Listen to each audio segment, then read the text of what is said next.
नहीं जाओ किंतु ओडिया भाषा जोठी बंची जो जो अंचल से गुड़ाक आमको दियो आम स्वतंत्र उत्कल प्रदेश गठन हम तेणु आम टंका पैसा स्वतंत्र उत्कल प्रदेश गढ़ीना आम भाषा को लेकर उत्कल प्रदेश गढ़ीचु जोटा कि समग्र भारत वर्ष अनन्य आउ एकतम उदाहरण से दिन जो दुख जो संग्राम जो त्याग दरिद्र हो जाइछन्ति लोक माने रामचंद्र मर्दराज कथा आज्ञा कहते लंडन सहर रे मास मास रही ब्रिटिश अधिकारी मानक डाकी तांको आप्यायित करी लंडन रो होटेल रे आज आप भुवनेश्वर गोटे होटेल रे 10 जन को बसी खाइले 10,000 टंका बिल हम लंडन रे बिलात सहर रे रामचंद्र मर्दराज ब्रिटिश अधिकारी मानक डाकी भोजी दौरान पैसा क्या मागिले गोल टेबल बैठक को पारा महाराजा गले साथी रे खानसमा साथी रे समस्त प्रकार कर्मचारी लंडन सहर रे घर भड़ा नहीं रहिले मास मास धरिकी राजकोष खोली देथिले केवल ओडिशाटा आमर हो जाऊ तेणु से दुख से त्याग कौन आम अनुभव करिपरिबा एवं जेतेबेले ब्रज सुंदर दास मधुबाबूंकर शेष समय रे खबर देले एवं जेतेबेले collector Cuttack collector mister Mukherjee से जो आसिक कहले जे ओडिशा स्वतंत्र प्रदेश सभार समस्त सूचना मिलानी ब्रज सुंदर दास तांको पचारे जे पारला और जयपुर ओडिशा रे मिशुची तो मधुबाबू कथा छड़े पचारे ब्रज सुंदर को अरे ब्रज पारला और जयपुर आज नहले काली मिसिब किंतु मु जो स्वप्न ओडिशा देखी जो स्वप्न ओडिशा मु परिकल्पना करिछि से ओडिशा को चलैबा पई उपयुक्त लोक आसीबे तो मधुबाबूंकर कथा 1934 मसीह 2 वर्ष पूर्व तो गले से दुख से त्याग आम बुझीपर आम सब अयोग्य आज्ञा से इतिहास भी आम जानूनु आपण मधुबाबूंकर इतिहास पढ़ंतु मधुबाबूंकर जीवनी पढ़ंतु शताब्दीर सूर्य पढ़ंतु कुलवृद्ध पढ़ंतु दास बेनुकर पगड़ी पुरुष पढ़ंतु आपण आखिरु लुह जदि न झर आप सच्चा ओडिया होइथिबे कि त्याग से आम भोगी ओडिशा माटी को लुटिकी खाइबार कला कौशल आम जाचु कि त्याग अच्छे आम तेणु आज जिते अस्मिता कथा उठुचे अस्मिता कौन आपण मधुबाबू को जानतु आपण को अस्मिता स्वतः जागृत हम आपण ब्रज सुंदर दास को जानतु पारला महाराजा को जानतु केमिति निजर तमाम जीवन से ओडिया जाति जलांजलि देइछन्ति कौठु आसे अस्मिता आज अस्मिता अस्मिता गोटे सरकार बदली गला ये अस्मिता कौटे आम उच्चारण करूँ आम जानी नु हठात आसिक राजनैतिक व्यक्तित्व माने से जी भी हूँ मु का ना नौ ना गोटे आज गोटे पवित्र दिवस सुंदर सभा आमको अस्मिता कहीदेले आम हठात 4.5 कोटी ओडिया बिलिबिला करी आम अस्मिता अस्मिता अस्मिता होचु जे होचु ए पर्यंत सरी नहीं से अस्मिता कौटू आसे अस्मिता अस्मितार अर्थ कौन अस्मिता होची निजर ऐतिह्य निजर परंपरा निजर संस्कृति या मन भितर जो गौरव भाव आमर आसवा कथा सेटा है अस्मिता मोर जगन्नाथ मंदिर मोर कृष्णचंद्र गजपति मोर मधुबाबू मोर ब्रज सुंदर मोर राधानाथ मोर गंगाधर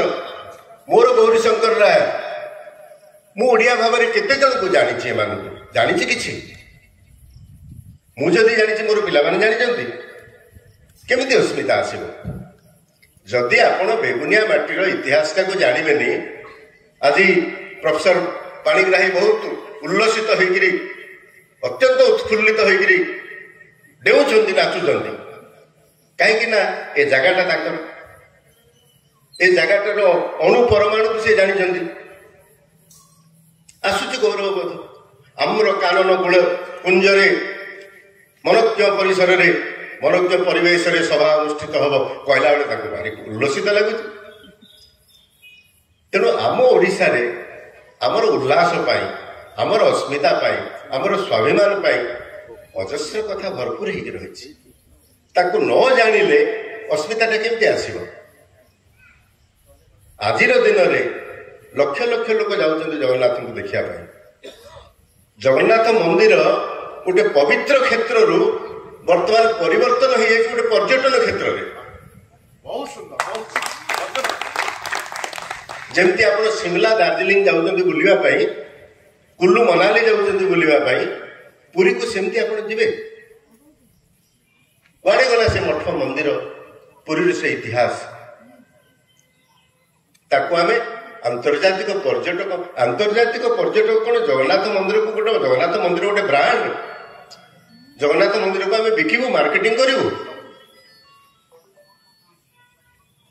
କଣ ଆସିବ ଗୌରବବୋଧ? ଏଇ ଗତ ସରକାର ଯେତେବେଳେ ଥିଲେ, ନୂଆ ସରକାର ଆସିବା ପୂର୍ବରୁ ତ ଚାଉଳ ସଂଗ୍ରହ ସବୁ ଚାଲିଥିଲା, ଆପଣମାନେ ସବୁ ଜାଣିଛନ୍ତି। ପରିକ୍ରମା ପ୍ରକଳ୍ପ ହେଲା। ସେତେବେଳେ ସେ ସରକାରଙ୍କର ଯୋଉ କାରଣରୁ ବି ହଉଛି ହଉ, ସେ ଚାରିଆଡେ କଲେଜ ମାନଙ୍କରେ ସବୁ ଜଗନ୍ନାଥ ସଂସ୍କୃତି ଉପରେ ସବୁ ବକ୍ତୃତା ଆୟୋଜନ କଲେ। ଯୋଉମାନେ ସବୁ ଜାଣନ୍ତି ଟିକେ ଟିକେ ଜଗନ୍ନାଥଙ୍କ ସମ୍ପର୍କରେ, ସେମାନଙ୍କୁ ସବୁ ଡକରା ହେଇକିରି ଆଜି ଏଇ କଲେଜରେ ସିଏ, ସେଇ କଲେଜରେ ସିଏ। ଆଜିକାଲି ତ କଲେଜ ଛତୁ ଫୁଟିଲା ଭଳିଆ ହେଇଛି। ସବୁ କଲେଜକୁ ପଇସା ଗଲା ଯେ ତମେ ଜଗନ୍ନାଥ ସଂସ୍କୃତି ଉପରେ ଆଲୋଚନା କର। ଇଆଡେ ପରିକ୍ରମା ପ୍ରକଳ୍ପ ଉଦ୍ଘାଟନ ହଉଛି, ଇଆଡେ ରଥ ବୁଲୁଛି ଚାଉଳ ସଂଗ୍ରହ କରିବା ପାଇଁ। ସବୁ ପଛରେ ରାଜନୀତି ଥାଇପାରେ, କିନ୍ତୁ ସେଇ କ୍ରମରେ କିଛି କଲେଜକୁ ଯାଇକିରି, କଲେଜ ମାନେ ପିଲା ବିଏ ପଢୁଛନ୍ତି ନା, କଲେଜରେ ତ ବିଏ ପର୍ଯ୍ୟନ୍ତ ପାଠ ଅଛି। କିଛି କମ୍ପୋଜିଟ୍ କଲେଜରେ +2 ବି ଅଛି, +3 ବି ଅଛି। ସେ ପିଲାଙ୍କର ଜଗନ୍ନାଥ ସଂସ୍କୃତି ସମ୍ପର୍କରେ ଅଜ୍ଞତା ଦେଖିକିରି ଏତେ କଷ୍ଟ ଲାଗିଛି ଯେ ଜଗନ୍ନାଥଙ୍କୁ ମଧ୍ୟ ଆମ ପିଲା ଜାଣିଲେନି। ଏବଂ ଜଗନ୍ନାଥଙ୍କ ସମ୍ପର୍କରେ ଭଲ କରି 2 ଧାଡ଼ି 5 ଧାଡ଼ି କହିବା ପାଇଁ ତାଙ୍କର କଣ୍ଠ ରୁଦ୍ଧ ହେଇଯାଉଛି, ବାକ୍ୟ ସ୍ଫୁରୁନି। ଅସ୍ମିତା କୁଆଡୁ ଆସିବ? ଆପଣ ଯଦି ଆପଣଙ୍କ ବାପାଙ୍କୁ ଜାଣିଲେନି, ବାପାଙ୍କର ଗୁଣଗ୍ରାମ ସମ୍ପର୍କରେ ଆପଣଙ୍କର ପରିଚୟ ନାହିଁ, ବାପାଙ୍କୁ ନେଇକରି ଆପଣ ସ୍ୱାଭିମାନ ଆସିବ? ମୋ ବାପା ଏଇଆ ଥିଲେ, ତାଙ୍କର ଗୁଣ ଏଇଆ ଥିଲା, ମୁଁ ତାଙ୍କର ବ୍ୟକ୍ତିତ୍ୱ ଦ୍ୱାରା ଅନୁପ୍ରାଣିତ, ମୋ ବାପା ମୋର ପ୍ରଥମ ଗୁରୁ, ମୋ ବାପାଙ୍କ ପାଖରୁ ବହୁତ କଥା ମୁଁ ଶିଖିଛି। ଏ କଥା କେମିତି ଆପଣ କହିବା? ତ ବାପାକୁ ଜାଣିନାହାନ୍ତି, ଆପଣ ତ ଅନାଥ। ନାଥ ଥାଇକିରି ଆପଣ ଅନାଥ। ଯୋଉ ଜାତିକୁ ଜଗନ୍ନାଥଙ୍କ ଭଳି ଜଣେ ଦେବତା ମିଳିଛନ୍ତି ଏବଂ ଓଡ଼ିଆ ଜାତିର ସମସ୍ତ ଅସ୍ମିତାର କେନ୍ଦ୍ରବିନ୍ଦୁ ଯିଏ, ତାଙ୍କୁ ଯଦି ଆପଣ ଜାଣିବେନି, ଆପଣଙ୍କ ସ୍ୱାଭିମାନ କୁଆଡ଼େ ଆସିବ? ଏବଂ ଓଡ଼ିଶାର ଦୁର୍ଭାଗ୍ୟ ଯେ ମୁକୁନ୍ଦ ଦେବଙ୍କ ପରେ ଇଂରେଜ ଅମଳ ପର୍ଯ୍ୟନ୍ତ ଯୋଉ ପ୍ରକାର ଦୁରବସ୍ଥା ଭିତରେ ଓଡ଼ିଆ ମାନେ ସମୟ କାଟିଛନ୍ତି, ଆଉ ବିଶେଷ କରି 1866 ମସିହାର ନଅଙ୍କ ଦୁର୍ଭିକ୍ଷ ପରେ ଓଡ଼ିଆ ମାନଙ୍କର ସ୍ୱାଭିମାନ, ଓଡ଼ିଆ ମାନଙ୍କର ଆତ୍ମବଳ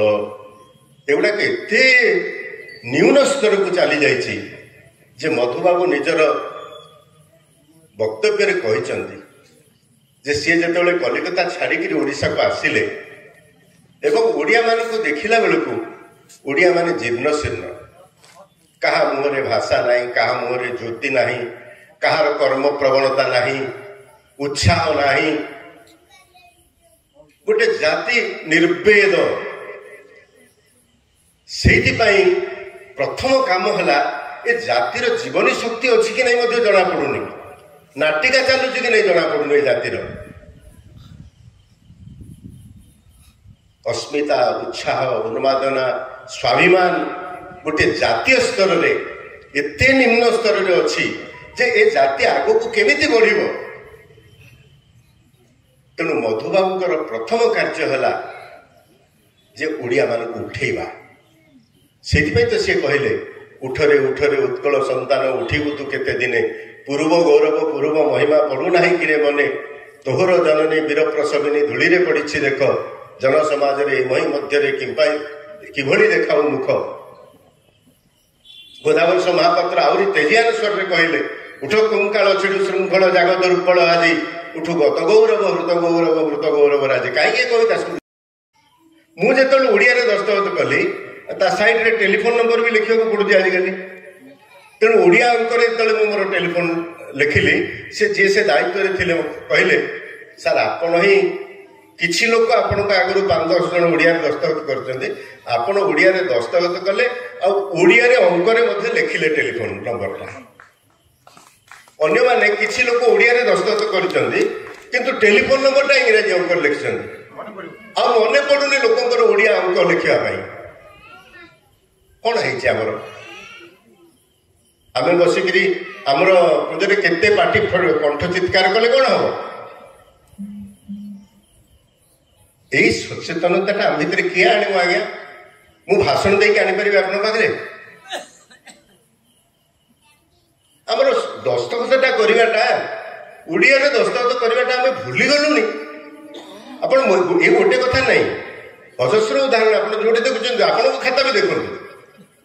आज जो खाता बोलते आप देखुना से कहीं ओडिया दस्तखत करूनी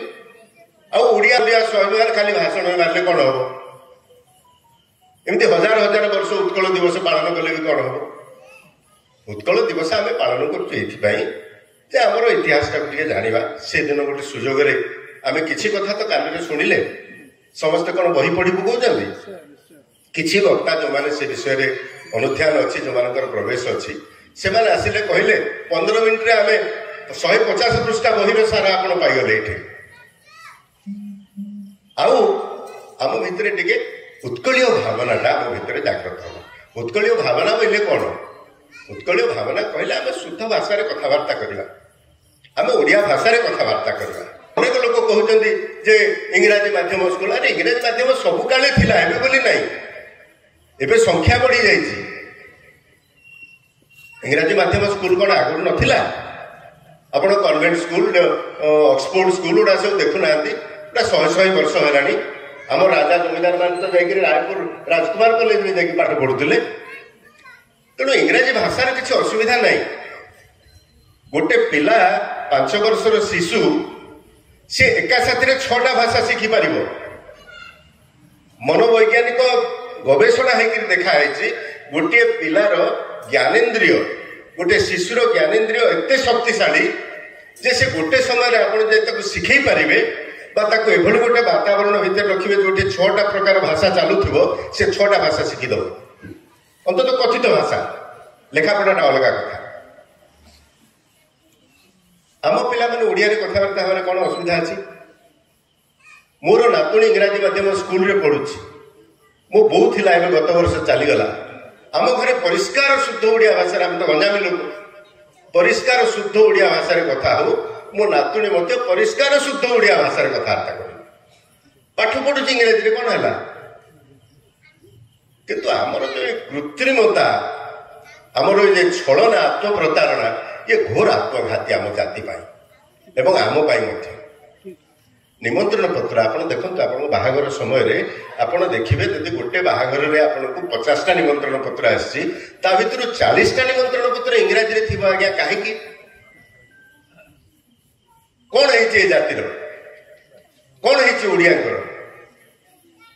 मत एत घृणा लगे कौन कर बंधु लोक किए गोटे आसो निमंत्रण पत्र देखिए मुहर कहले कौन खराब लगे मु भावे ये लोक कौन बिलाते अच्छी ना पिला माने अमेरिका इंग्लैंड रे काम करुचंती ना आर विवाहर व्रत लोक सब विदेश लोक आसवे जे ये निमंत्रण पत्रटा इंग्राजी रे छापी ये काली पर दिन गोटे व्रतहर अच्छी मो भाणीजीर पुओ व्रत हम निमंत्रण शैलेश्वरी बिहार रे व्रतहर कर निमंत्रण पत्रटा इंग्राजी रे छापी कौन कहबी कौन कोठी गोटे आम भितर जो पोक पशि जा जी कि आमर मानसिकता को विकृत कर दउछि आमे भाबु भी ना थरे अरे मु काहे कि इंग्रजी रे छापीबी एही कथा गुडा जदि उत्कल दिवस रे आमे समस्ते चिंता करिबा अंतत भाषा केमिति बंचिबा आगे भाषा बंचिबो भाषा कहिले आमे भाषा रे कारबार कले भाषा बंचिबो ଆଉ ଭାଷାଟା को ନେଇକିରି ଆମେ ଗୋଟେ ରାଜ୍ୟ ପାଇଗଲେ 100 ବର୍ଷ ହବାକୁ ବସିଲା ଆମେ ଭାଷାଟା को ଏମିତି କଦର୍ଯ୍ୟ କରିକି ରଖିବା। ମୁଁ ଆପଣଙ୍କୁ ଓଡ଼ିଆରେ କହୁଛି ନା ଇଂରାଜୀରେ କହୁଛି? ଓଡ଼ିଆ। ମତେ କହିଲେ ଆପଣ ମୁଁ ଗୋଟେ ଘଣ୍ଟା ଇଂରାଜୀରେ ମଧ୍ୟ କହିପାରିବି ଆପଣଙ୍କୁ। ସେ ସାମର୍ଥ୍ୟ ବି ମୋର ଅଛି ଏବଂ ଆମର ଯୋଉ ମଞ୍ଚରେ ବସିଛନ୍ତି ଅତିଥି ମାନେ ତାଙ୍କର ବି ସେ ସାମର୍ଥ୍ୟ ଅଛି। କିନ୍ତୁ ଆମେ ଶୁଦ୍ଧ ଓଡ଼ିଆରେ ଆପଣଙ୍କ ସହିତ କଥାବାର୍ତ୍ତା କରୁଛୁ କି ନାହିଁ? ତେଣୁ ଆମେ ଫିଙ୍ଗି ଦଉଛୁ, ହଜେଇ ଦଉଛୁ, ତାପରେ କହୁଛୁ ଯେ ହଜିଗଲା ହଜିଗଲା। ଏ ହଜିବା ପାଇଁ ଦାୟୀ ତ ଆମେ। ତେଣୁ ଉତ୍କଳ ଦିବସର ବିଚାର ଏବଂ ବିମର୍ଶ ଏଇଆ ହଉ ଯେ ସରକାର କ'ଣ କରିବେ ସେ ଭିନ୍ନ କଥା, ଅନେକ କଥା ରାଜନୀତି ଭିତରେ ଚାଲେ, କିନ୍ତୁ ବ୍ୟକ୍ତିଗତ ସ୍ତରରେ ପ୍ରତ୍ୟେକ ଓଡ଼ିଆ ଜଣେ ଓଡ଼ିଆ ଭାବରେ ଆମର ଇତିହାସକୁ ନେଇକରି ଆମର ଗୌରବ ରହୁ, ଆମର ପରମ୍ପରାକୁ ନେଇକରି ଆମର ଗୌରବ ରହୁ, ଆମର ଅସ୍ମିତାକୁ ନେଇକରି ଆମର ଅନୁଭବ ରହୁ। ଆମେ ଟିକେ ଜାଣୁ ଯେ କେଉଁ ରାଜ୍ୟରେ ଆମେ ଅଛୁ, ଏ ରାଜ୍ୟର ବୈଶିଷ୍ଟ୍ୟ କ'ଣ, ଏ ରାଜ୍ୟର ପରିଚୟ କ'ଣ, ଏ ରାଜ୍ୟରେ ସ୍ୱାଭିମାନ ଆଣିବା ପାଇଁ, ଏ ରାଜ୍ୟକୁ ନେଇକରି ଗର୍ବ କରିବା ପାଇଁ କ'ଣ କ'ଣ ଉପାଦାନ ଆମ ଭିତରେ ଅଛି, ସେଗୁଡ଼ାକ ଜାଣିଲେ ଆମ ଭିତରେ ଗୋଟେ ପୁଲକ ସୃଷ୍ଟି ହେବ। ଏବଂ ଓଡ଼ିଆ ଭାଷାକୁ ଯେତେ ଆମେ ବ୍ୟବହାର କରିବା ଏବଂ ଆପଣମାନେ ଆଜି ମଧ୍ୟ, ମୁଁ ତ ଛୋଟ ମୁହଁରେ ବଡ଼ କଥା ଆପଣମାନଙ୍କୁ ଉପଦେଶ ଦେଇପାରିବିନି କି ବାଧ୍ୟ କରିପାରିବିନି, ମୋର ବିଚାରରେ ଯଦି ଆପଣମାନେ ସହମତ ତାହେଲେ ଆଜି ଯେତିକି ଅଛନ୍ତି ଆପଣମାନେ ସମସ୍ତେ ବୁଦ୍ଧିଜୀବୀ ଏବଂ ବୁଦ୍ଧିଜୀବୀ ମାନଙ୍କର ସମାଜରେ ଗୋଟେ ପ୍ରଭାବ ଥାଏ। ବଡ଼ ଲୋକମାନେ ଯାହା କରନ୍ତି ଅନ୍ୟମାନେ ତାକୁ ଅନୁସରଣ କରନ୍ତି। ଆପଣମାନେ ସମସ୍ତେ ଆଜି ବିଚାର କରନ୍ତୁ ଯେ ଆମେ ଓଡ଼ିଆରେ ଦସ୍ତଖତ କରିବା, ଓଡ଼ିଆ ଅଙ୍କରେ ଟେଲିଫୋନ ନମ୍ବର ଲେଖିବା, ଆଉ ବାହାଘର ବ୍ରତଘର ଆମର ସାମାଜିକ କାର୍ଯ୍ୟ ଯେତେ ହେଉଛି ଆମେ ନିମନ୍ତ୍ରଣ ପତ୍ର ଅତି ଆବଶ୍ୟକ ନହେଲେ, ମୁଁ ମନା କରୁନାହିଁ, ଯୋଉଠି ଦରକାର ସେଠି କରନ୍ତୁ, ଅତି ଆବଶ୍ୟକ ନହେଲେ ଆମେ ନିମନ୍ତ୍ରଣ ପତ୍ର ଓଡ଼ିଆରେ ହିଁ ଛାପିବା। ମୋର ପୁଅ ବାହାରେ ଚାକିରି କରୁଛି ଓଡ଼ିଶାରେ, ତାର ସାଙ୍ଗସାଥି ମାନେ ବାହାରେ ଥିଲେ, ମୁଁ ତାକୁ ପଚାରିଲି ତା ବାହାଘର ଯେତେବେଳେ ହେଲା, ହେଇଗଲାଣି ଆଜିକି 13-14 ବର୍ଷ ତଳ କଥା, ମୁଁ ତାକୁ ପଚାରିଲି ତୋର ବାହାର ସାଙ୍ଗସାଥି କେତେ ଜଣ ଅଛନ୍ତି? ନା ବାବା 40-50 ଜଣ ହେବେ। ମୁଁ କହିଲି ତାଙ୍କ ପାଇଁ ମୁଁ 40-50ଟି ନିମନ୍ତ୍ରଣ ପତ୍ର ଇଂରାଜୀରେ କରିକି ତତେ ଦେଇଦେଉଛି, ବାକି ସବୁ ନିମନ୍ତ୍ରଣ ପତ୍ର ଆମର ଓଡ଼ିଆରେ ହେବ। ଏଇଟା 12 ବର୍ଷ ତଳେ କରିଥିଲି, ହେଲେ ମୁଁ କଲେ କ'ଣ ହବ? এই ଭାବନାଟା ସମସ୍ତଙ୍କ ମନରେ ଆସିଲେ ଆମ ଭାଷା ଜାଗ୍ରତ ହେବ ଏବଂ ଆମ ଭାଷା ବଞ୍ଚିବ। ଆପଣମାନଙ୍କୁ ଆଉ ବେଶୀ କହିବାର ପୃଷ୍ଠ ଥାଏ।